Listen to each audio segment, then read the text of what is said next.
Bismillahirrahmanirrahim. Assalamualaikum warahmatullahi wabarakatuh. Salam sejahtera, selamat malam semua.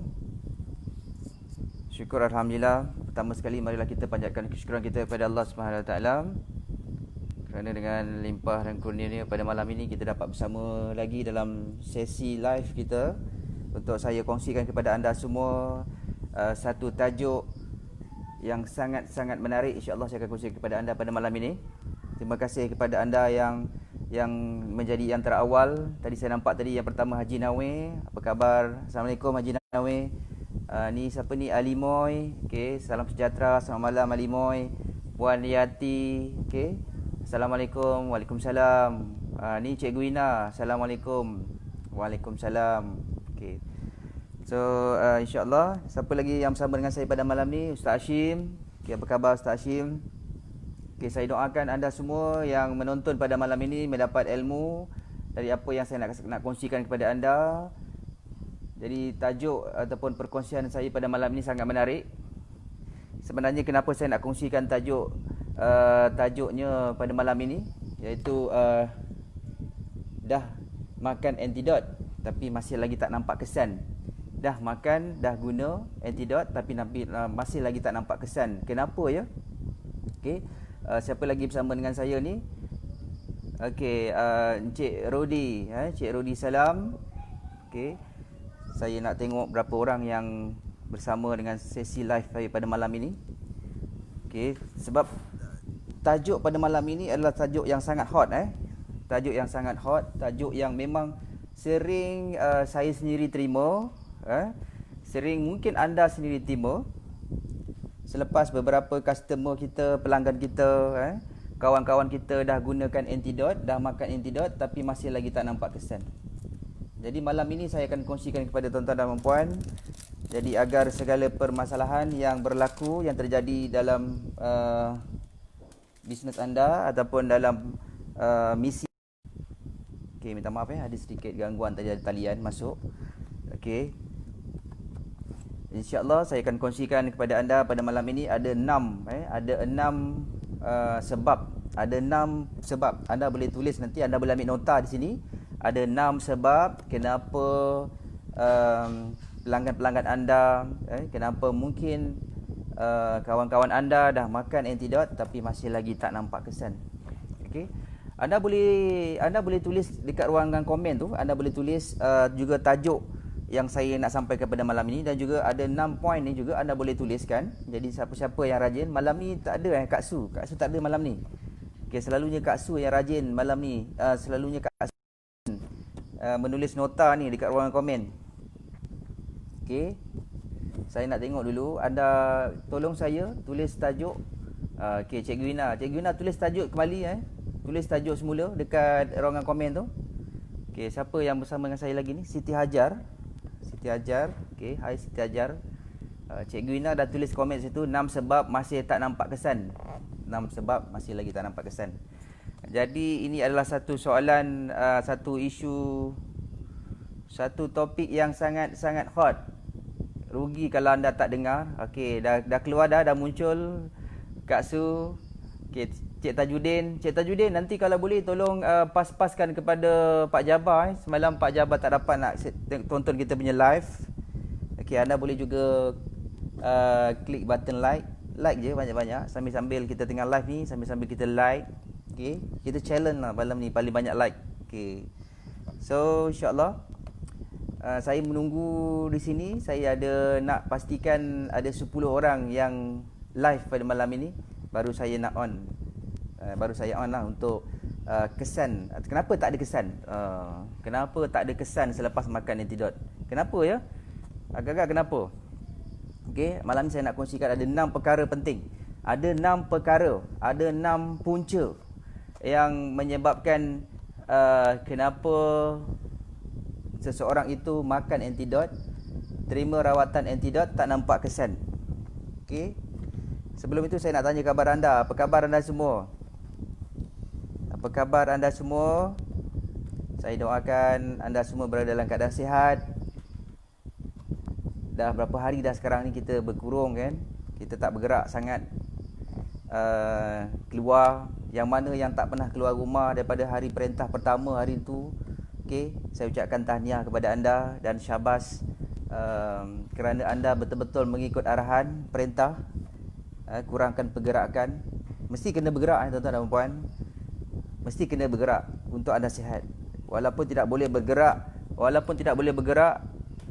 keluar lebih daripada 10 km, jadi anda kena bergerak walaupun dalam rumah anda sendiri. Mana rumah yang ada kawasan-kawasan kebun ke sekeliling rumah tu, berkebunlah. Selama ni mungkin anda sibuk kan, tak sempat nak berkebun, so berkebunlah. Okey, alhamdulillah sihat. Haji Nawir, terima kasih. Alhamdulillah masih diberi nikmat sihat doktor. Alhamdulillah. Okey, bagus, malam ni banyak komen Salam. Dah habis 10 kotak. Alhamdulillah. Dah habis 10 kotak. Siapa ni? Cik Rudi salam. Dah habis 10 kotak. Puan Yati, alhamdulillah. Okey. Jadi saya tak sabar-sabar ni nak kongsikan kepada anda tajuk hot pada malam ini. Jadi bermula pada 3 bulan 1 bermula pada 3 bulan 1 2020, keluarnya produk yang bernama Antidote. Okey, bermula pada 3 bulan 1 2020, keluarnya produk yang bernama Antidote ni di pasaran Asia, di pasaran Malaysia, Brunei, Singapura dan juga Indonesia. Dah sampai Indonesia sebenarnya. Ada berita gembira dan ada juga berita yang tidak menyenangkan mungkin berlaku pada diri anda. Ya, kadang-kadang yang kita lihat, yang kita cuma nampak, kita share testimoni berjaya, testimoni kesembuhan selepas menggunakan Antidote. Tapi kita tak ada pun dengar yang kes-kes yang mungkin dah gunakan 10 kotak Antidote. Okey, siapa lagi yang bersama dengan saya ni? Cik Adi, Haji Abdullah. Okey, ada yang dah gunakan lebih daripada 10 kotak, mungkin dah guna lebih daripada 1 bulan, mungkin dah masuk bulan kedua tapi tak nampak lagi kesan yang diinginkan. Tuan-tuan dan puan, seperti yang saya kongsikan, kenapa saya sering berkata, saya sering cakap pentingnya rawatan 3 bulan setengah tu. Kenapa pentingnya rawatan yang 4 bulan tu? Okey, di mana di sini kita main dengan satu sains tubuh badan kita, iaitu darah tu sendiri, iaitu jangka hayat darah tu adalah 120 hari. Jadi di sini kalau kita nak bicara tentang 4 bulan ni, rawatan 3 bulan setengah ke 4 bulan ni adalah rawatan ke arah kepada kesembuhan mutlak. Sebab dalam badan kita ni, kita Allah SWT, seperti yang saya beritahu kepada anda tuan-tuan dan puan, Allah SWT adakan ataupun hadirkan manusia itu sendiri dalam 2 unsur. Unsur pertama adalah unsur rohani dan unsur kedua adalah unsur jasmania ataupun jasad. Okey.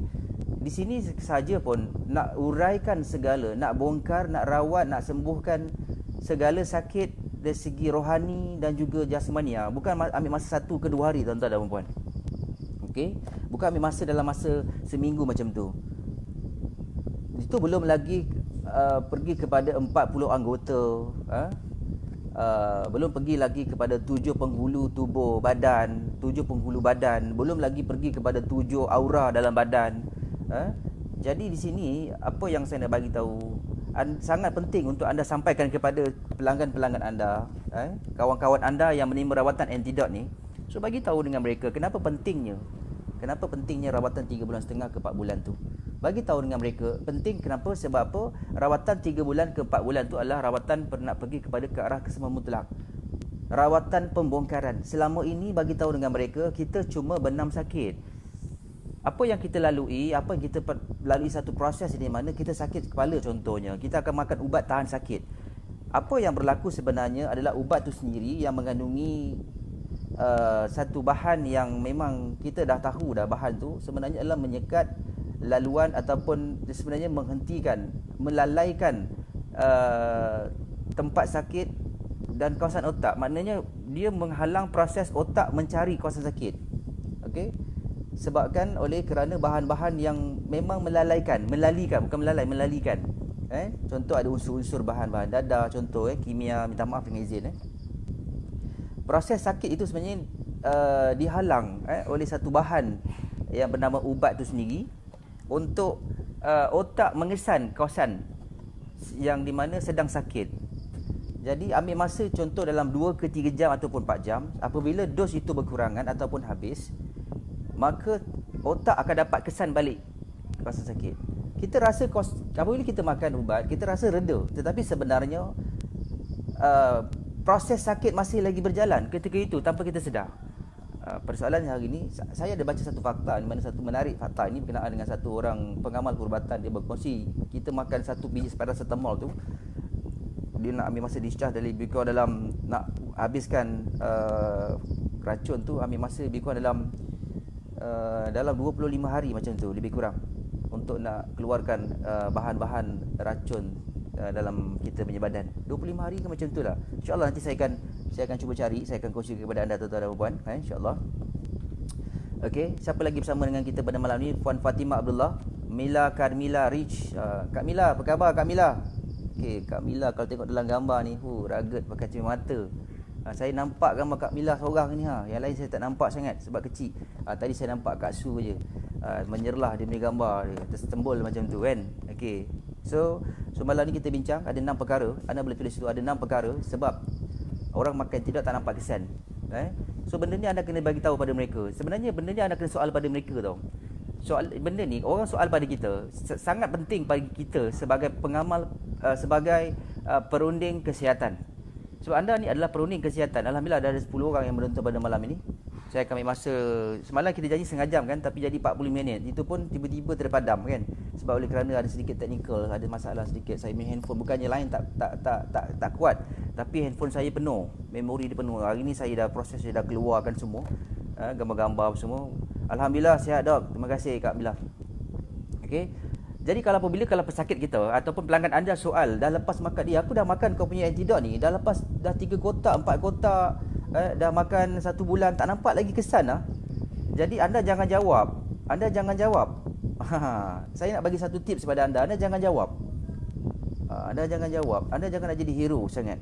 Sebab kalau boleh kita bukan hero tau. Kita ni adalah perunding. Kalau kita jadi hero, nanti kita berlawan. Hero mana nak kalah kan? Dia mungkin kalah, tapi dia nak menang juga.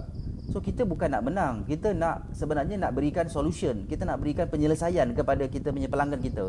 Kita jangan sibuk-sibuk nak jadi hero. Kita jangan cakap cubalah makan lagi 1 hari 5 kali macam tu. Itu dah macam dah salah dah tu. Kita punya cara penyelesaian kita kan.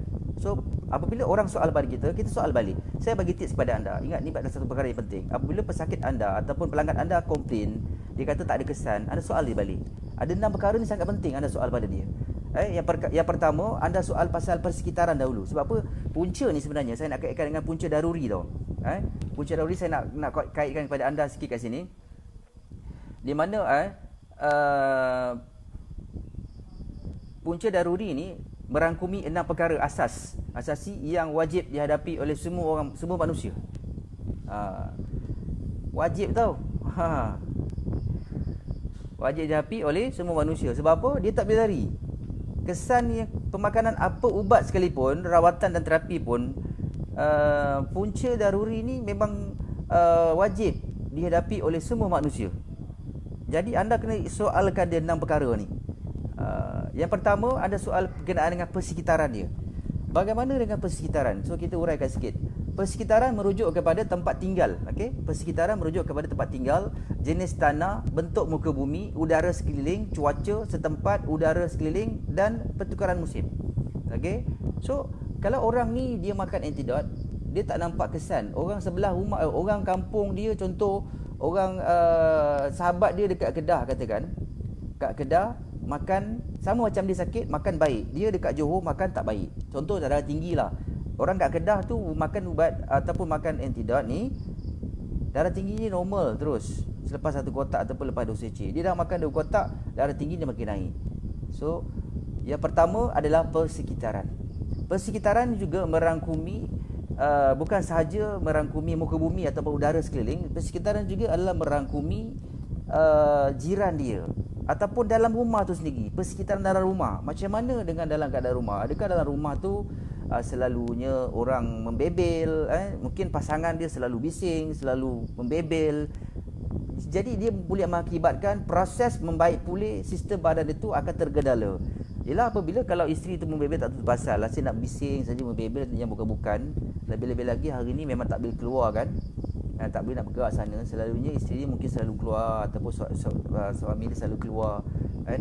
Jadi tak boleh keluar. Jadi macam jadi mati kutu lah, macam jadi semua tak serba tak kena. Okey. Jadi ini juga antara penyebab kepada persekitaran ni adalah penyebab kepada masalah ataupun tidak nampak kesan kesembuhan ataupun kurangnya sakit yang didapi itu. Okey, persekitaran. Jadi kat sini juga berbalik kepada isu berkenaan dengan bentuk muka bumi. Kalau kata kawasan tu adalah kawasan lembah, kawasan sejuk, kawasan katakan pergunungan, dia katakan ada masalah asma, katakan dia ada masalah asma. Okey. Kawan dia kat sebelah, katakan dekat negeri, katakan kat Johor, dia duduk dekat Cameron Highland lah, katakan dia ada asma. Dia nak cuba kawan dia sebab apa kat Johor tu baik asmanya. Dia dekat Cameron Highland dia sejuk. Okey. Jadi dia ni dah guna sekotak, dah guna 2 kotak, tapi boleh nampak lagi kesan kesembuhan yang diinginkan. Masih lagi semput. Kawan dia kat Johor tu 2 paket dah baik dah semputnya. Sebab kes asma ni banyak tuan-tuan dan puan, saya terima feedback daripada customer yang mana kata makin teruk asma dulu, asma dah lama dah baik, tiba-tiba makan antidot datang balik. Jadi apa kita bersoal pada dia adalah yang pertama yang tadi saya sebut tadi adalah persekitaran. Pastikan persekitaran tadi tu kita soal dia. Macam mana persekitaran dia? Kalau persekitaran dia berabuk, katakan kawasan dia adalah kawasan industri, kawasan kilang. Jadi apa yang perlu kita buat? Apa solution yang kita boleh sampaikan kepada mereka? Jadi bagi tahu dengan mereka, kalau kawasan mereka penuh dengan kawasan industri, suruh mereka jaga kebersihan dalam rumah. Maknanya mereka boleh menggunakan mask, katakan. Dalam masa proses rawatan tu, mereka boleh gunakan mask. Cuba tengok macam mana. Kalau mereka gunakan mask, nampak kurang, ataupun kat rumah mereka tu ada satu mesin, katakan. Sekarang kan banyak mesin pembersih udara kan. Suruh mereka cari mesin pembersih udara. Ataupun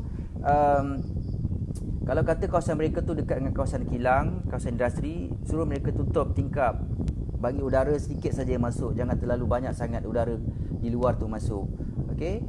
So kat situ kita dah nampak point dah. Oh, memanglah saya ni kat rumah saya ni memang kawasan saya ni kawasan kilang. Memang berhabuk. Kawasan saya, rumah saya tepi jalan. Betul lah, rumah saya, sebelah rumah saya ni ada kilang kayu, kilang perabot. So anda nampak tak? Dekat sini anda dah dapat dah jawapan dia. Bukan kerana antidot tu yang penyebab kepada dia tak baik ataupun tak nampak kesan kesembuhan dia. Saya nampak tak? Apabila anda cuba cari masalah, anda soal masalah ini, anda soal kepada mereka tentang persekitaran, kalau jumpa, ini adalah satu jawapan yang anda ingin, yang anda dah jumpa dah. Satu permasalahan yang anda dah temui. Persoalan pada dia tu, kenapa tak ada kesan selepas saya gunakan antidot? Sebab saya ni makin teruk semput.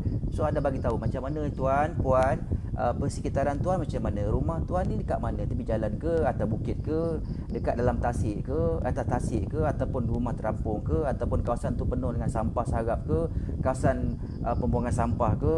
So di situ. So kalau dia bagi tahu, contohlah dia kata, oh rumah saya ni ada memang sebelah kilang, banyak kilang lah. So dekat situ anda bagi tahu dengan mereka, boleh selesaikan masalah dia. Okey, anda cuba berehat dekat satu kawasan lain dalam seminggu. Cuba dalam 1 ke 2 hari macam tu, ataupun seminggu balik ke kampung ataupun keluar daripada kawasan tu. Bila sebab mereka ni nak berubat kan, nak kuatkan dulu antibody. Dia cuba ajak mereka, suruh mereka keluar daripada kawasan tu dulu dalam seminggu macam tu, ataupun sehari 2. Kalau sambil dia makan antidot, kalau ada pengurangan, di situ punca dia. Okey, so faham yang pertama persekitaran. Saya duduk flat dok. Okey, duduk flat, tak ada masalah. Duduk flat tingkat berapa? Kalau tingkat atas sekali tu okey juga. Tapi kalau kat Kuala Lumpur ni Kak Mila, memang kawasan tu adalah kawasan yang memang banyak udara tercemar kan. Tapi sekarang alhamdulillah ada kurang lah, sebab kereta pun dah tak banyak. Siapa sekarang bersama dengan saya lagi? Puan Rasima Husin. Terima kasih Puan Rasima. Okey, kita teruskan dekat sini. Jadi apabila kalau katakan orang tu dia kata kawasan saya ni bagus, tidak ada kawasan-kawasan yang kotor, rumah saya ada penyedot udara ataupun ada mesin udara yang membersihkan udara dalam rumah, tapi masih lagi sakit, darah tinggi saya makin naik, kencing manis saya makin naik, asma saya makin teruk. Jadi anda boleh soal kat sini juga. Yang seterusnya, okey, antara yang kedua di sini adalah anda boleh soal kat sini dari segi punca daruri yang lain disebabkan oleh anda soal dari segi makanan dan minuman pula. Yang ni sangat penting. So bagi tahu dengan mereka, katalah mereka ni ada masalah darah tinggi. Ni menarik. Dia dah makan, darah tinggi dia makin naik. So bagi tahu dengan dia. Bagi tahu dengan dia. Okey. Bagaimana dengan dia punya makanan dia? Adakah dia ni tak makan garam langsung? Dengar betul-betul Ni cerita bawa makanan je. Dia ada dua, makanan dan minuman. Yang kedua, poin yang kedua ni makanan dan minuman. Soal dia dari segi makanan dan minuman. Okey, alhamdulillah. Okey, terima kasih Cikgu Ina. Soal dari segi makanan dan minuman dia pula. So benda ni sangat penting tuan-tuan dan puan. Sangat penting sebab apa? Kadang-kadang orang soal pada kita, aku tak serasi lah dengan tidur kau ni. Aku makan makin teruk lah. Aku makan makin muntah lah. Aku makan makin berak-berak lah. Aku makan makin pening. Aku makan darah tinggi aku makin naik. So anda nak jawab apa? Takkan anda kata tak apalah, pergi cek produk lain lah. So kalau 6 perkara ni insya-Allah kalau anda soal pada dia, mesti insya-Allah anda akan jadi hebat. Anda akan dapat penyelesaian insya-Allah, percayalah. Sebab ni berdasarkan pengalaman saya. 16 tahun saya saya berhadapan dengan kes-kes penyakit-penyakit macam-macam perangai, macam-macam penyakit yang acute-nya, yang kroniknya, yang macam-macamnya tuan-tuan dan puan-puan. Saya nak berkongsinya tuan-tuan dan puan-puan, bukan nak mengajar, nak berkongsi berdasarkan pengalaman saya. Jadi saya nak kongsikan kepada anda. Kebetulan pula saya dilantik oleh syarikat With Impact Innovation Berat untuk jadi product consultant. Jadi ini saja yang ilmu yang saya boleh sampaikan kepada tuan-tuan dan puan-puan. Kalau tuan-tuan dan puan-puan rasa ilmu ni adalah satu ilmu yang boleh memberikan manfaat pada tuan-tuan dan puan-puan, insya-Allah amalkanlah. Walau hari ni tuan-tuan berada kat mana sekalipun, so insya-Allah ilmu ni insya-Allah akan bawa tuan-tuan dan puan-puan akan menjadi satu insan yang luar biasa, yang akan menjadi penyelesaian kepada semua umat manusia insya-Allah. Puan Ana Rasyah, okey, Puan Ana, hai Puan Ana, okey. Yang kedua tadi makanan dan minuman. Okey, bagi tahu dengan mereka. Kalau kata mereka ni ada darah tinggi, bagi tahu mereka, "Cik, Tuan Haji ni dah lama ke berhenti makan garam?" Tak boleh. Saya memang doktor kata memang tak boleh makan garam. So itulah sebab darah tinggi dia naik. Bagi tahu dia, bukan kerana antidot. Nampak tak? Okey. So bagi tahu dengan dia, "Tuan makan berhentinya pukul berapa? Kalau malam tu pukul berapa ni berhenti? Stop. Pukul 8 malam makan, 9 makan, 10 makan." So kat situ antara salah satu punca. Kalau orang ada masalah darah tinggi, apa jua penyakit, jangan makan sebelah malam. Boleh makan, tetapi makanan bukan makan nasi, lauk kambing, lauk daging, lauk ikan asam pedas, lauk masak lemak, cilapi. Tak boleh tuan-tuan dan puan. So bagi tahu dengan dia. So pakcik dalam proses rawatan kan pakcik terima rawatan 3 bulan setengah kan. Ini kita nak offer 3 bulan setengah punya rawatan ni. So bagi tahu dengan mereka, pakcik kalau buat rawatan 3 bulan setengah pakcik kena ikut cakap saya pakcik. Okey, pakcik makan pukul berapa pakcik? Pakcik kan dah makan antidot kan rawatan ni. Okey. So bagi tahu dengan pakcik tu, pakcik berhenti makan pukul berapa? Oh tak ada, saya memang malam-malam saya suka makan lah doktor. Saya suka makan tuan. Pukul 10 tu saya masih lagi makan. Dalam masa rawatan ni memang saya makan. Bagi tahu dia, dalam masa rawatan ni, dalam masa seminggu ni ataupun dalam masa 2 kotak pakcik dah makan antidot ni, malam pakcik makan tak? Dia kata makan. Sebenarnya bukan tak boleh makan, boleh makan. Makanan ringan lah, makanan sunat, contoh kurma kan. Kita makan contoh apa dia? Kita makan biskut-biskut yang ringan-ringan lah, biskut-biskut yang fiber, katakan serat tinggi kan. So kita makan, minum dengan susu kambing ke kan. So tak jadi masalah. So apabila dia bagi tahu dia makan malam, dia makan memang suka hati dia je makan. So itu antara satu poin yang anda boleh bagi tahu pada mereka, ni antara salah satu sebab pakcik. Tadi berbalik kepada garam tadi. Pakcik dah berapa lama dah tak makan garam? Pakcik dah memang dah lama dah. Mak engkau tu memang dah tak bawa masin-masin dah. Pakcik takut. Doktor kata makan garam tu bahaya. So bagi tahu dengan mereka pakcik makan garam pun, tak makan garam pun pakcik punya darah pun naik kan? Tak juga pakcik tak makan garam pun darah pakcik naik juga. So jadi nak salahkan garam ke? So bagi tahu dengan mereka, bagi tahu dengan pakcik tu tuan-tuan dan puan-puan, ini bukan satu isu yang saya nak reka-reka, tidak. Penawar darah tinggi adalah garam sebenarnya. Bukan garam kita kena makan lantak macam tu, macam makan gula-gula, tak. So garam kita makan ada cara dia tuan-tuan dan puan. So bagi tahu dia, bagaimana pakcik nak kena ambil garam yang boleh menawarkan pakcik punya darah tinggi. Bukan merubat, bukan ubat, menawar, menawarkan. Mentawarkan ke menawar? Menawarkanlah, merendahkan bacaan. InsyaAllah dengan izin Allah boleh semua mutlak. So cara pengambilan garam, pakcik kena ambil garam pakcik. Kalau tak, pakcik tak ambil garam, darah tinggi pakcik akan naik dan pakcik akan kekal dengan darah tinggi itu. Sebab ramai orang darah tinggi yang tak makan garam, darah tinggi pun naik juga. Jadi sekarang ni macam mana? So bagi tahu dengan mereka, pagi-pagi bangun tidur, jangan gosok gigi, sediakan segelas air kosong. Sediakan air segelas kosong, air kosong lah. Letakkan secubit garam, ambil garam, letak secubit. Lepas tu kacau guna jari. Mulut kita tadi tu, gigi kita punya mulut tak basuh kan, tak gosok gigi kan. So kita minum bismillahirrahmanirrahim. Kita kumur, telan. Jangan kumur buang. So hilang zat dia. Okey? So kumur telan. Pakcik buat tak macam tu? Pakcik tak buat macam tu. Gelilah pakcik. Itulah sebab pakcik jangan salahkan Antidot. Pakcik jangan salahkan rawatan saya. So rawatan saya adalah rawatan yang terbukti pakcik. Kita dah uji semua bahan-bahan dia adalah bahan-bahan. Pakcik nak kata apa? Makanan sunnah tak elok, kurma tak elok. Pakcik nanti bahaya pakcik. Itu makanan Nabi pakcik, sunnah Nabi. So bagi tahu dengan pakcik tu. Apabila pakcik ambil garam, insya-Allah dengan izin, garam tu akan menawarkan pakcik punya darah tinggi. Pakcik tak buat kan? Tu macam tu. Lepas tu pakcik buat tak? Masa pakcik makan, pakcik cecah tak garam sebelum makan? Oh tak. Kenapa? Takut darah tinggi naik. Itulah sebab pakcik tak cecah garam pun darah tinggi pakcik naik. Betul? So nampak tak? So apa yang kita boleh bagi tahu pada mereka kat sini? Pakcik sebenarnya dapat dua pahala. Pahala pertama, pahala untuk pakcik jaga kesihatan. Yang kedua, pahala sunnah. So bagi tahu mereka sebelum makan cecah garam, lepas makan pun cecah garam.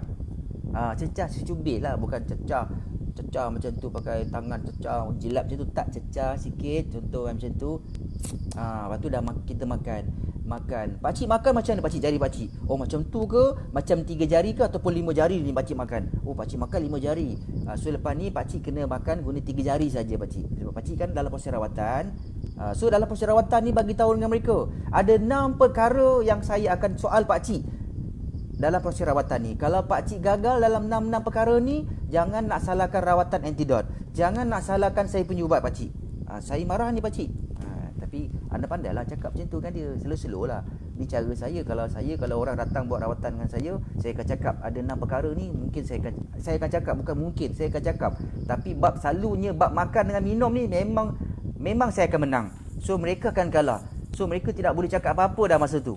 Percayalah tuan-tuan dan puan-puan. Saya tak nak nanti orang cakap, tak boleh lah, pakciknya tu gaut dia makin berdenyut, dia tendang pintu sampai goboh kerana Antidot punya pasal lah. Dulu tak bisa macam ni, sekarang dah berdenyut, kaki dah macam apa dah bisa berdenyut. Tuan Asmawi, Tuan CEO sedang menonton. Okey, bos CEO watching. Dalam proses rawatan. Okey. Itulah pakcik je jangan makan makin teruk apa semua tu. So bagi tahu dengan mereka bagaimana pakcik punya air. Nampak tak yang kedua dah masuk. Yang kedua, poin yang nombor 2, tapi yang dipecahkan makanan dan minuman pula. So bagi tahu dengan mereka, macam mana pakcik punya minum. Cukup tak? Pakcik punya berat badan ni saya tengok dah besar dah ni. Dah 60 kilo dah ni, dah 70 kilo. Nak soal pakcik, buah pinggan pakcik rosak tak? Buah pinggan pakcik ada masalah tak? Doktor pernah kata tak buah pinggan pakcik tu ada masalah? Tak ada, buah pinggan pakcik cantik, bersih. Darah tinggi pakcik je, kencing manis pakcik je. Okey tuan-tuan dan puan, saya bawa cerita darah tinggi kencing manis. Tapi anda boleh kaitkan dengan apa je masalah tentang ilmu yang saya nak sampaikan kepada anda. Dia sama saja sebenarnya. Okey. So bagi tahu dengan pakcik tu. Pakcik punya air berapa liter sehari pakcik minum? Pakcik minum satu hari adalah kot, banyaklah kot. Saya tak nak banyak pakcik, saya nak berapa liter sehari. Saya nak jawapan tu spesifik. Di sini saja insya-Allah tuan-tuan dan puan, anda boleh menang. Tuan-tuan dan puan yang dirahmati Allah Subhanahu Wa Taala, kepada semua yang hadir, yang datang sedang menonton pada malam ini, tuan-tuan dan puan, kita sebenarnya sebagai pengamal, kita sebenarnya sebagai penasihat kesihatan, apa yang perlu kita sampaikan kepada mereka adalah satu konsep penyembuhan mutlak, tuan-tuan dan puan. Kita nak bawa kepada proses kesembuhan mutlak yang dipanggil satu pengurusan kesihatan yang boleh membawa kepada kesembuhan mutlak. Yang ini kita nak. Berbalik kepada kisah pakcik tadi tu. So bagi tahu dengan pakcik tu, pakcik minum air satu hari berapa liter? Entahlah. Satu botol tu besar tu habis. Satu botol besar tu macam besar macam mana pakcik? Dia kata, okey, kita boleh tunjukkan botol tu. Minta maaf Kita boleh tunjukkan. Kalau kata kita ada botol yang besar macam tu pakcik, yang tinggi macam tu pakcik, yang besar macam tu. Ya, habis tu. Itu baru 1.5 liter pakcik. So bagi tahu dengan mereka, pakcik punya berat badan 70 kilo, 50 kilo ke atas, 60 ke atas, pakcik kena minum 3 liter air sehari pakcik. Pakcik ni sebenarnya hutang dah berapa banyak dengan air tu. Otak pakcik perlukan air 3 liter, pakcik kata pakcik bagi 1.5 liter. Macam mana otak nak bekerja? Macam mana nak akseskan semua? Berapa banyak organ yang perlukan air? Otak perlukan air, badan perlukan air. 80 ke 90% badan kita ni semuanya air. Yang di mana perlukan air. Pakcik hutang berapa banyak air? Itu boleh cerita hutang air lain. Itu hutang air, bil api, bil air tu tak bayar lagi. Ini air yang betul-betul kena pakcik makan, penyebab kepada pakcik punya darah tinggi tu naik. Pakcik kena betulkan pakcik. Bukan lebih minum air agak-agak banyak kot. Bukan kot. Kita bukan nak kot-kot. Kita nakkan spesifik. 1.5 liter, 3 liter. Macam tu. Kalau berat badan bawah daripada 50 kilo, bergantung tengok. Kalau ada masalah buah pinggang, jangan pula kita suruh pergi minum 3 liter. Malam ni pergi kelas, dah pergi suruh orang yang dialisis tu, Dr. Mahdi kata minum 3 liter air sehari. Dah bengkak orang tu. Silap-silap besok pagi dah bunyi kentung. Tengok orang ingatkan tak apa masalah. Rupanya Cikgu Rina suruh minum 3 liter, orang tu ada masalah buah pinggang. So dah disalahkan saya pula. So bagi tahu dengan mereka, kalau pakcik ada masalah buah pinggang, pakcik tak boleh minum 3 liter. Pakcik kena ambil cara lain. Tu saya nak terangkan lagi. Itu cara lain tu. Banyak lagi cara. Ada 6 kan?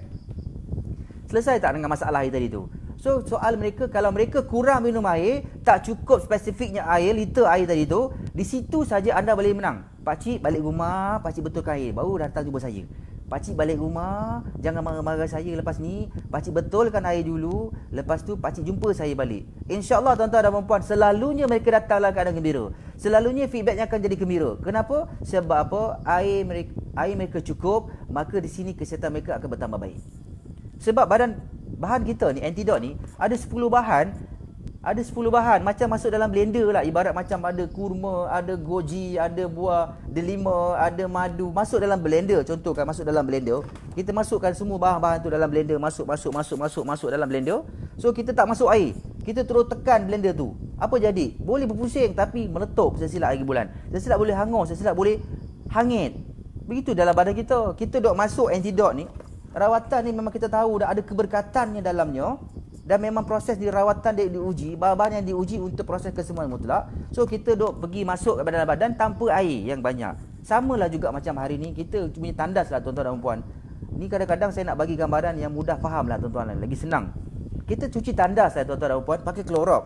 Cuci tandas pakai klorok ataupun peluntur. Sebab tandas rumah kita tu terlalu banyak sangat kotor. Maklumlah duduk kat rumah ni kan, dah dekat seminggu lebih 2 minggu dalam rumah ni, memang orang kata kerak kat dinding bila air tu memang dah jadi tebal lah. Mungkin dah jadi terlentang, dah boleh jalan, dah boleh licin dah kan. Jadi kita pun ambil peluntur, kita siram kat dinding tu. Lepas tu kita tinggalkan tanpa jirus air bersih. Apa jadi agak-agak? Anak kita masuk, anak kita jatuh. Isteri kita masuk, isteri kita jatuh. Semua masuk, kita pun jatuh. Satu hal lah jatuh. Yang kedua, bau pula yang memang tak menyenangkan. Begitulah dalam badan kita. Apabila kita masuk satu peluntur, sebenarnya ibarat MD7 antidot ni adalah satu bahan yang akan memberikan kepada proses pembongkaran tau. Dia bongkar. Anda bayangkan daripada kecil anda, apa masalah dalam badan anda makan macam-macam, perut anda tu ubat apa-apa anda makan, anda masuk antidot, makanan yang memberikan keseimbangan, dia nak proses, nak keluarkan, anda kurang minum air. So bagaimana tuan-tuan dan puan pada nak bekerja? Okey tuan-tuan, nampak tak? Kat sini saja. Yang kedua ni pun saya ingat dah boleh menang dah. Nak cerita pasal 3, 4 sampai 6 tu saya ingat pakcik tu dah balik dah. Tak apalah nak, pakcik balik lah, pakcik kalah dah ni. Tapi tak apa, sebab ni ilmu tuan-tuan dan puan. Sebab apa? Kadang-kadang ada orang persekitaran bersih, air pun okey, makan semua okey. Oh, saya garam okey. Saya setiap kali makan garam. Lepas makan garam. Nak tidur garam. Bangun pagi garam. Macam-macam semua garam. Air cukup. 3 liter air cukup. So macam mana pula? Soal yang ketiga, gerak dan diam jasmani. Yang ketiga, gerak dan diam jasmani. So tu sangat penting. Buat sikit, nota kat situ. Gerak dan diam jasmani. Gerak dan diam jasmani merujuk kepada aktiviti luaran yang bersifat fizikal. So nampak tak? Pakcik ni kan, saya tengok kan, air cukup, makan pun jaga. Persekitaran pakcik pun, rumah pakcik macam syurga. Saya pernah tengok pergi rumah pakcik, betul-betul rumah pakcik tu memang dalam syurga, macam dalam syurga. Tapi saya tak pernah nampak pun pakcik exercise kan pakcik. Betul tak pakcik? Oh lah, saya malas nak exercise. So tak ada masa lah nak exercise. So saya ni macam rasa macam malas lah nak exercise. Cukup lah, saya dah makan air cukup, persekitaran saya dah bersih, makanan dan minum saya jaga. So buat apa saya nak pergi exercise? Nampak tak? Maaf, line tak clear, putus-putus. Esok baru dengar semua. Thank you Tuan Madi atas perkongsian. Terima kasih. Tak apa Puan Su, insya-Allah. Kak Su, tak apa tak ada masalah. Okey. Apa saya sambung kat sini. Gerak, diam dan diam jasmani merujuk kepada aktiviti luaran yang bersifat fizikal seperti berjalan, berlari, melompat, duduk, berbaring, meniarap dan terlentang. Nampak tak? Tak payah ambil banyak-banyak. Berjalan cukup. Pakcik ni kurang exercise ni, betul tak pakcik? Seminggu pakcik exercise berapa kali? Oh tak, sebulan sekali. So nampak apa berlaku? Oh tak boleh lah nak, pakcik ni gaul, tak boleh nak berjalan, tak boleh nak berlari. Memang tak boleh jalan berlari, tapi pakcik buat tak pergerakan-pergerakan, contoh pergerakan yoga, kiki lah, apa benda semua, pergerakan regangan. Tak boleh berlari, tak boleh berjoging, duduk dengan buat regangan. Pakcik buat regangan tak daripada kepala sampai kaki. Apa regangan? Dah. Anda dah boleh menang dah. So ini antara satu perkara yang anda kena sampaikan kepada mereka. Jangan dok nak tuduh je tak baguslah antidote ni. Kalau macam tu, percayalah tuan-tuan dan puan, anda tak buat 3 ni daripada 6 ni, apa produk mahal 1 biji sampai 5,000 pun anda makan pun tak akan boleh baik tuan-tuan dan puan. Ini asas di antara asas. Ada banyak lagi tuan-tuan dan puan, antara sebab kenapa tak baik tu boleh cerita lagi bab aura, warna mana yang pudar. Dalam badan kita ni ada 7 warna kan. Warna apa yang pudar, sebab kita makan apa ubat pun dia tak akan pergi, dia mantul. Tu tak cerita pasal aura lagi. Tu banyak lagi kisah-kisah dia. Ni cerita pasal yang ni je baru ni yang punca daruri je. Okey, so clear Macam mana pula dalam keadaan tadi tu gerak dan diam jasmani tu, dia tak berjalan, dia tak berlari, dia tak berjoging dia yalah tak buat senaman lah katakan. Tu dia. Okey, yang keempat, gerak dan diam. Tadi gerak dan diam jasmani, yang seterusnya gerak dan diam rohani. Yang tu yang keempat, gerak dan diam rohani. Itu yang keempat Okey, anda boleh buat nota, gerak dan diam rohani. Okey, gerak dan diam rohani ini dia merujuk kepada aktiviti dalaman yang bersifat mental dan emosional. Seperti apa? Berfikir, apa lagi? Berkhayal, marah, apa lagi? Takut, sedih, suka, benci orang lebih sangat, apa lagi? Mengajuk, okey, beri tidur dan jaga, apa lagi? Apa lagi? Ni kalau cerita pasal satu je pun, suka marah ni pun, saya nampak pakcik ni macam suka marah. Saya dah tidak datang pakcik nak marah saya je. Nampak tak? So bagi tahu dia, gerak dan diam rohani merujuk kepada aktiviti dalaman yang bersifat mental dan emosional. Seperti apa? Berfikir, berkhayal, marah, gembira, takut. Gembira pun tidak boleh gembira sangat. Takut pun tidak boleh takut sangat. Sedih pun tidak boleh sedih sangat. So bagi tahu dengan mereka, pakcik ni dalam masa 1 bulan ni pakcik ada sedih ke pakcik? Pakcik memang sedih. Sebab apa? Anak pakcik dah lama tak balik. Kenapa tak balik pakcik? Sebab ni ada virus yang nama COVID-19 ni kan, tak balik anak. Selalunya ialah tak, pakcik pun sedih dengarnya. Dia duduk kat rumah tu dah tak kerja kan. Tak tahulah dia makan apa agaknya kat rumah tu. So nampak tak? Dia selalu memikirkan pakcik ni, makcik ni sedih kenapa? Itulah pakcik kau tu selalu keluar malam. Sekarang ni kan tengah perintah kurangkan pergerakan. Tapi makcik tengok dia tu keluar juga malam-malam. Subuh balik. Tak tahulah dia nak kata kerja guard, bukan dia kerja pun. Dia tak ada pun kerja. Tapi tiba-tiba balik je. Makcik fikir kan, takut dia nanti kena pula jangkitan kuman virus COVID-19 tu. So dia banyak fikir. So darah tinggi dia naik. So nampak tak? Tapi dia tengah makan antidot. Lepas tu darah dia naik. Itu soal dia. Makcik ni ketawa kuat sangat ni, gembiranya terlebih sangat ni pakcik. Betul tak? Tak. Sedihnya sedih. Nampak tak? So anda akan jumpa kan, makcik ni macam bencikan orang lebih sangat ni. Bencikan dekat pakcik kau. Benci sangat kat dia. Sebab apa? Selalu keluar malam. So nampak tak? Benci yang melampau pun boleh menyebabkan darah kita, masalah kita, sakit kita akan meningkat. Nampak? Itu apa dia? Yang tadi tu gerak dan diam rohani. Okey, yang kelima. Dah nak habis ni. dan habis dah. Okey. Yang kelima, okey, tidur apa dia? Yang kelima, tidur dan jaga. Okey, tidur dan jaga. Okey, antara puncanya kat sini tidur dan jaga. Okey, bab tidur dengan jaga ni sebenarnya satu benda yang memang menarik yang saya nak sampaikan kepada anda. Bab tidur dan jaga. Okey. Mana tadi kat sini? Okey.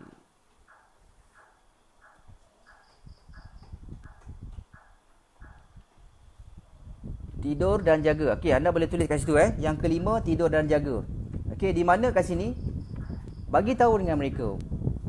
Okey. Pakcik tidur macam mana keadaan pakcik tidur?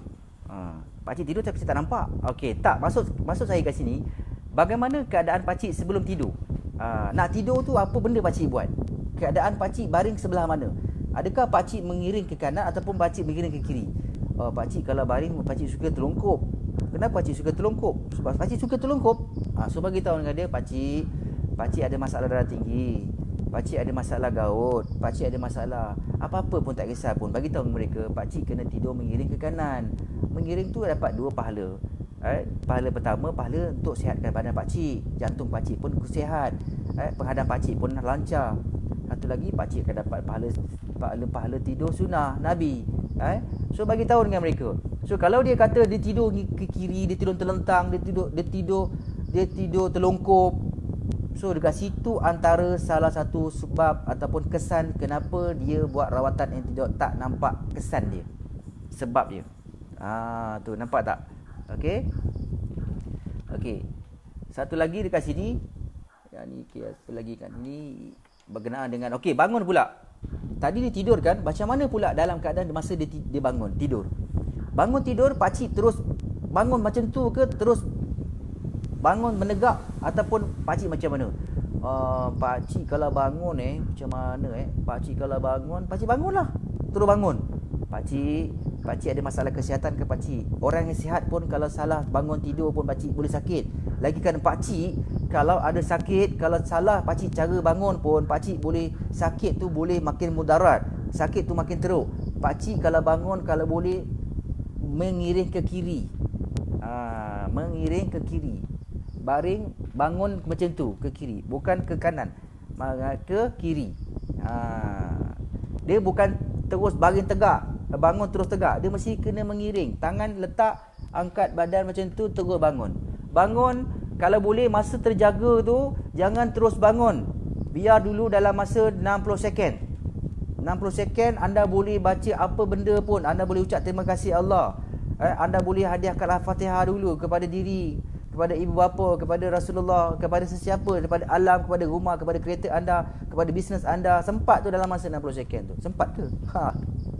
Dalam masa 1 minit, 2 minit, 3 minit, tak apa. Anda buat lama lagi bagus. Lepas tu anda bangun, anda senyum. Pakcik bangun, pakcik senyum tak? Tak. Kenapa tak senyum?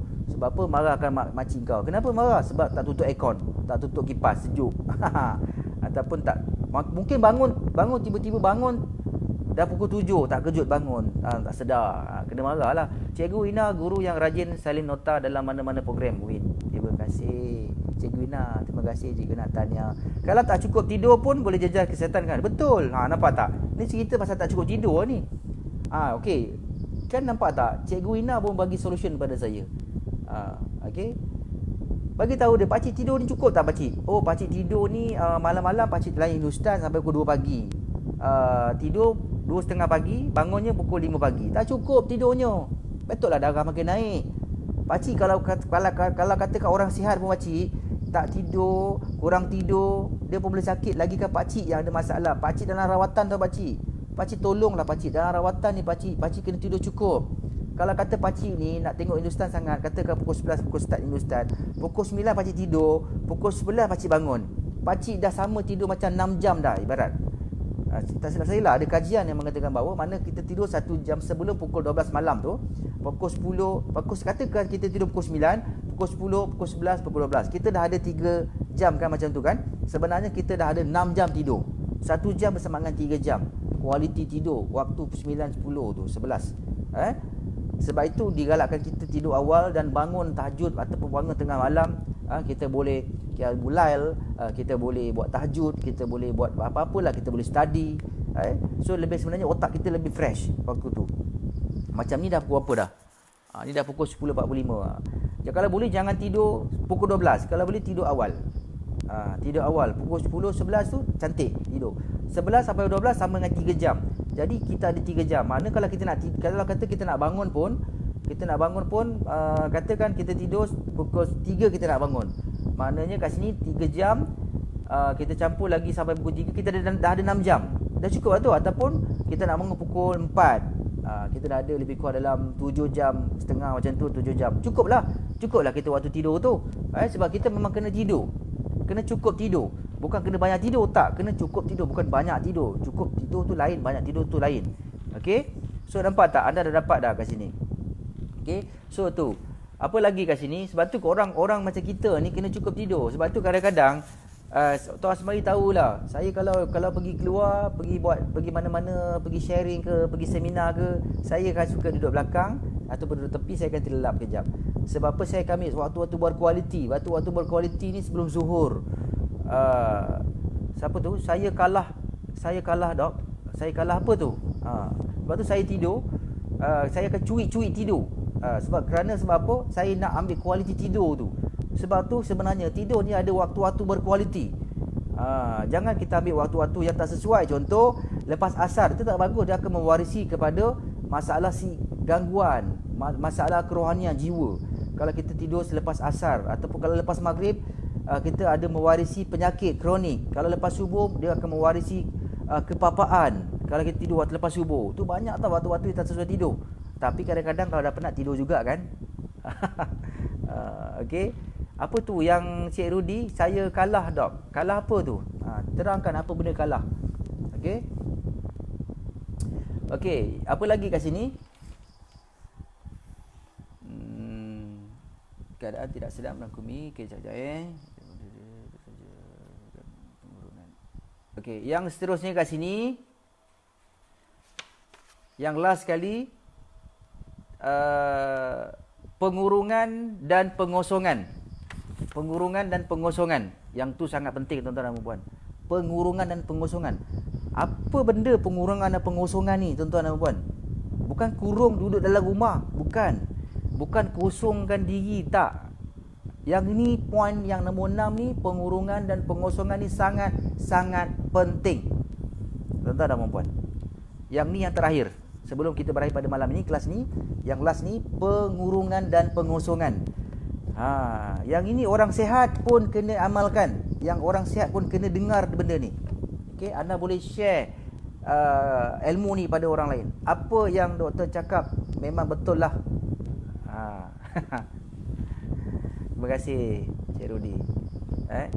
Sorry, pengurungan dan pengosongan ni yang terakhir, sangat-sangat penting. So bagi tahu dengan pakcik tu, pakcik, satu hari pakcik buang air besar berapa kali pakcik? Oh, saya dah seminggu tak buang air besar. So, nampak tak tuan-tuan dan puan? Best tak ilmu kesihatan ni? Tuan-tuan dan puan. Pengurungan, dah berapa lama kau pergi kurung kau punya najis dalam perut tu? Dah berapa lama pakcik kurungkan najis pakcik dalam perut tu? Seminggu sekali pakcik. Ya Allah, ya Tuhanku. Apa benda lah pakcik ni? Kalau keluar tu agak-agak satu kampung boleh bau pakcik. Pakcik tahu tak pakcik sebenarnya simpan saka tak pakcik? Pakcik simpan satu benda yang tak elok, najis. Habis dah tak boleh berak. Macam mana? Takkan nak puasa, nak korek pun tak boleh. Nak duduk lama pun tak boleh. Dah lama duduk pun tak keluar-keluar. Keluar idea je pula. Apa tu? Kalau susah nak tidur macam mana? And kenapa doktor? Ni dah masuk bab lain ni. Kalau susah nak tidur, okey, saya nak bagi satu tips lah, petua. Kalau susah nak tidur, kan kita bernafaskan lalu hidung kan? Lepas. Kan betul? Lepas ni, kalau nak tidur, susah nak tidur malam, bernafas lalu mulut. Embul lalu hidung. Macam tu. Bernafas lalu mulut. Tarik nafas. Cuba Kak Mila buat sekarang. Buat terus Kak Mila. Buat. Lepas tarik nafas lalu mulut. Lepas lalu hidung. Buatlah banyak-banyak. Tak percaya, Kan orang sangap kan macam tu. Kan orang sangap kan menguap, lepas tu kan lepas kan. So tu. Kenapa susah nak tidur? Mungkin ada sebab lain, banyak. Tapi kalau akak cuba cara bernafas lalu mulut. Bernafas lalu mulut, lepas tu kalau kata tak boleh tidur juga, akak cuba buat satu lagi petua ni. Akak tarik nafas dalam-dalam, bayangkan warna merah jambu. Bayangkan warna merah jambu, tak jumpa warna merah jambu, tengok dulu dinding warna merah jambu. Tak nampak warna merah jambu, cari lagi apa benda, baju warna merah jambu, apa benda-benda warna merah jambu. Tengok dulu, tenung warna merah jambu tu. Lepas tu pejam mata, tarik nafas, bayangkan warna merah jambu tu masuk dalam kepala anda tu. Masuk dalam kepala akak Mila tu, masuk penuhkan warna merah jambu tu. Lepas tu lepaskan, lembus. Lepaskan ke udara warna merah jambu. Buat. Cuba akak buat. Percayalah, 3-4 kali akak buat, confirm akak boleh tidur. InsyaAllah dengan izin. Kan? So tu. Okey. Berbalik kepada cerita tadi, pengurungan dan pengosongan. Bagi tahu pakcik tu, pakcik berapa lama dah pakcik punya pembuang air besar macam mana pakcik? Pakcik tadi dia dah bagi tahu kan, dia kata seminggu sekali. Oh, pakcik buang cuma buang air besar nak. Satu hari sekali buang. Tapi macam melayang nak, najisnya macam nipis macam tu. Macam lubang ni besar tapi keluarnya nipis. Nampak tak? So anda dah nampak dah kat sini. Ini antara salah satu punca kenapa darah tinggi dia naik. Kenapa dia punya penyakit susah nak baik. Sebab kat situ anda dah tahu dah. So solution dia nanti macam mana cara nak lembutkan, nak besarkan daripada nipis tu nak jadi bulat, gedabak macam tu. Macam mana cara nak jadikan bulat besar macam tu. InsyaAllah saya akan kongsikan macam mana najis kita jadi dia besar. Jangan main-main tau. Benda ni betul, real. Satu lagi bagi tahu dia, pakcik kalau buang air besar, kalau pakcik punya najis tu jatuh kat lubang tandas tu, bunyi dia belentum ke ataupun bunyi dia slow je, smooth je bunyi dia. Kalau dia bunyi belentum tiba-tiba hilang, aku ni dah buang air besar ke belum? Najis aku mana pergi? Ke ada benda hantu jin makan najis aku ni? Kalau dia tiba-tiba dia keluar jatuh belentum bunyi terus hilang dalam tu, itu ada something wrong. Pakcik macam tu ke pakcik? Lah nak. Sampai kadang-kadang makcik kau belum terjaga. Makcik kau sampai terjaga malam, sampai terjaga. Tak payah pakcik kejut subuh. Dia bangun sendiri sebab pakcik punya najis tu kadang bunyi belentum bunyi dia. So kat situ anda dah dapat tahu dah. Ini antara salah satu sebab kenapa sakit dia susah nak baik. Kenapa dia dah buat rawatan antidot, kenapa dia makan rawatan antidot, buat rawatan antidot, kenapa masih lagi tak baik. Oh pakcik, saya dah dapat jawapan dah pakcik. Kenapa pakcik punya darah tinggi ni, kencing manis ni masih lagi tak nampak kesan yang kesemua yang diinginkan. Sebab najis pakcik tu, dia punya dengung dia kuat sangat. Dia punya apa dipanggil, beban dia tu, berat dia tu terlalu berat sangat. Habis kalau yang bagus macam mana nak? Macam mana tuan? Yang bagusnya pakcik, najis pakcik tu dia jatuh bunyi tak belentum, lepas tu dia timbul. Dia timbul melayang. Oh macam tu Dulu masih kecil-kecil, masa muda-muda macam tu, dah tua ni macam dah sakit ni macam tak macam tu lah nak. Lepas tu bau dia pun agak teruk. So tu satu. Yang kedua bagi tahu dengan dia, pakcik punya najis ni warna apa? Pakcik punya najis ni nak kena tengok ke? Memang kena tengok. Di situlah punca pakcik punya darah tinggi tak turun-turun. Oh ya ke? Bagi tahu dia, betul pakcik. Okey, macam mana dengan warna dia? Dia kata warnanya pernah pakcik tengoklah. Tak sampai hati pun pakcik tengok. Warna dia macam tar pun ada. Macam kadang-kadang macam ada kacang pun ada. Satu lagi benda ni sangat penting. Kalau dia makan jagung, dia makan benda-benda yang keras, pejal, keluar benda tu juga, so ada masalah. So bagi tahu dia sampai peringkat macam tu tuan-tuan dan puan-puan. So panjang berjela malam ni kelas. So dah nak habis dah ni, dah habis dah. Pengosongan dan pengurungan, pengurungan dan pengosongan. Berapa lama dia kurung dan berapa lama dia tak kosongkan. Sangat penting tuan-tuan dan puan-puan. Bagi tahu dengan mereka, mesti kena kosongkan dia punya perut. Kosongkan dia punya pundi kencing sebelum masuk tidur. So bagi tahu dengan dia, kalau sebelah malam nak tidur, suruh dia pergi buang air kecil dulu. Lepas buang air kecil, suruh dia berwuduk. So tu. Pagi-pagi masa dia bangun tidur tu, suruh dia kalau boleh, suruh dia buang air kecil, suruh dia buang air besar. Jangan biar dia kurung dalam tu lama-lama sangat. Kalau dia bagi tahu dia, kalau pakcik dah macam ni, seminggu baru sekali buang air besar, pakcik, inilah sebenarnya punca pakcik punya ni. Sebab tadi pakcik daripada yang pertama, daripada air tadi tu, daripada makan tadi tu, pakcik tak betulkan. So percayalah, pakcik betulkan semua 6 perkara ni, InsyaAllah pakcik, najis pakcik pun tak belentum, najis pakcik pun pakcik nampak melayang, timbul. Lepas tu pakcik punya badan pun akan rasa ringan. InsyaAllah pakcik. So tu bagi tahu dengan mereka. Okey tuan-tuan dan puan, itu saja kelas kita pada malam ini. Allahumma salli ala Muhammad wa ali Muhammad. So itu saja, insya-Allah kita akan kongsikan lagi nanti kelas pada topik yang lain. Kalau ada apa-apa soalan yang nak diajukan, anda boleh ajukan dalam grup. Okey. InsyaAllah kalau ada masa nanti saya akan jawab. Okey, tuan-tuan dan puan, saya ucapkan ribuan terima kasih kepada semua yang menonton kelas live kita pada malam ini. Saya sebenarnya suka. Saya pernah buat live ni 30 hari ke 40 hari macam tu lah tuan-tuan dan puan. Boleh kata berturut-turut jugalah. Adalah 1-2 hari saya cuti sekejap kerana sikit masalah suara saya, masalah kesihatan. Tapi saya suka berkongsi tentang ilmu. Ini belum cerita lagi berkenaan dengan kenapa sakit ada kaitannya dengan warna. Kenapa kita sakit tak baik-baik ada kaitannya dengan kita punya aura yang ketiga. Kenapa kita sakit ada kaitannya dengan macam-macam tuan-tuan dan puan. Ada kaitannya dengan udara, ada kaitannya dengan kita sombong pada tanah, kita sombong pada alam. Kenapa kita sakit ada kaitannya dengan kita buang sampah melalui tingkap kereta kita. Ya Allah ya Tuhanku. Banyak tuan-tuan dan puan. Kalau kita nak soal tuan-tuan dan puan, banyak sangat. Saya nak cerita sebelum saya berakhir. Satu kes saya di mana dia ni ada masalah kanser tuan-tuan dan puan. Dia ada masalah kanser payudara tau. Apabila saya bagi tahu dengan dia, akak selalu ke buang sampah melalui tingkap contoh kan. Ini satu benda yang kadang-kadang benda ni kita nak sampaikan ni, ini ilmu tuan-tuan dan puan. Ini ilmu, sangat penting ilmu ni. Buang sampah melalui tingkap. Buang sampah, makan jajan, buang lalu tingkap kereta. Banyak kali saya buat. Cuba akak jangan buat. Lepas tu akak bertaubat. Akak minta maaf pada alam. Macam mana minta maaf pada alam? Kat mana kawasan yang akak tu? Sampai situ aku minta maaf dulu aku pernah cemarkan kau. Aku pernah campak pampers anak aku. Dia lah masih kecil-kecil, anak-anak aku banyak, 3-4 orang mengenyot semua. Berak-berak dalam kereta, aku cempak kat luar, takkan nak bau. Laki aku muntah, aku buang lalu tingkap. So habis akak buang, akak tak fikir alam tu macam mana pula, macam mana dia menangis. Kalau akak seorang, kalau 1000 orang, dah jadi tandas kat situ, jadi tombot, dah jadi kawasan pembuangan sampah kat situ. So apa dia tuan-tuan dan puan? Sampai peringkat macam tu sekali, sampai peringkat saya kata kak lepas ni jangan buang sampah lalu tingkap. So apa berlaku? Allah izinkan dia sembuh mutlak tuan-tuan dan puan.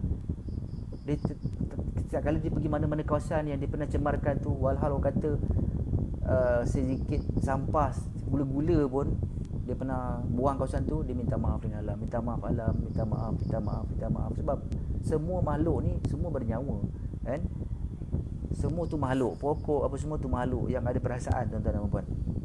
Jadi itu saja daripada saya. Tidak lain tidak bukan pada malam ini, bukan saya nak mengajar, tapi saya nak berkongsi saja pada semua yang bersama dengan saya pada malam ini. Okey, insya-Allah kita jumpa lagi di lain waktu. Insya-Allah saya doakan anda semua sihat. Saya doakan anda sihat bersama dengan keluarga tercinta. Doakan saya agar saya diberikan kesihatan, kekuatan dari segi mental, fizikal, spiritual dan juga rohani untuk saya kongsikan ilmu kepada anda semua. InsyaAllah kita jumpa lagi. Sekian, terima kasih kepada Tuan CEO kita yang sudi menonton, kepada Cikgu Ina, kepada Cik Rudi, kepada Ali Moy, kepada Haji Nawi, kepada Puan Suzaida, kepada Kak Jun, kepada Puan Fatimah, siapa lagi tadi, Puan Yati. Ya Allah ya Tuanku, saya sekejap ya. Kepada siapa lagi muncul kepada semua yang menonton, minta maaf saya tak sebut nama sebab dah tak nampak dah kat atas tu. Kepada Kak Mila, okey, Kak Mila, yes Kak Mila. So Kak Mila, cuti kita sebenarnya tidak cuti, kita tidak cuti. Saya sebenarnya dah lama, saya suka berkongsi. Itu adalah saya lah. Ilmu yang bermanfaat banyaklah sebenarnya. InsyaAllah kita akan kongsikan lepas ni tajuk yang lebih menarik berkenaan dengan rawatan antidot ni. Bagaimana rawatan antidot ni, apakah unsur kala yang kuat pada antidot tu yang menyebabkan ramai orang dengan izin Allah boleh sembuh mutlak. Macam mana akak yang mana 10 tahun tak boleh bangun, lumpuh, bisu, tak boleh bercakap, boleh bangun dalam hanya makan 2 kotak saja. Untuk pengetahuan anda semua, alhamdulillah saya sendiri buat research tentang warna setiap pada tumbuhan itu, dan saya temui ada satu tumbuhan yang mempunyai satu warna yang sangat powerful yang memberikan kesan kesembuhan mutlak kepada setiap mental, fizikal, spiritual dan juga rohani. InsyaAllah saya akan kongsi kepada anda tuan-tuan dan puan. Itu adalah kajian saya berdasarkan pengalaman saya dalam 16 tahun. Saya memang mengkaji tentang warna, tentang tenaga bawang gelombang yang di dalam tumbuh-tumbuhan tu, insyaAllah. Cikgu Una, ya, nak tahu tentang aura warna, insyaAllah nanti kita kongsikan, insyaAllah cikgu. Siapa lagi? Nur Rupawan. Terima kasih dok. Tonton Nur Rupawan memang tonton daripada awal ke? Okey, alhamdulillah. So tak apa, lepas ni boleh tonton lagi. Mana yang tak sempat nak tonton, mana yang terlepas kelas pada malam ni, anda boleh tonton. Kita tak delete insya-Allah. So malam ni adalah hari ketiga kita hari ketiga kita bersesi bersiaran langsung. So okey, akhir kata daripada saya ucapkan ribuan terima kasih sekali lagi. Yang baik itu datang daripada diri saya, yang baik itu datang daripada Allah SWT, yang kurang itu datang daripada diri saya. Saya ucapkan saya minta ampun dan maaf kalau terkasar bahasa. Kita carut-carut sikit pada malam ni. Okey, jangan stres-stres sangat. Selalu senyum-senyum, bangun senyum, makan senyum, apa pun senyum, insya-Allah.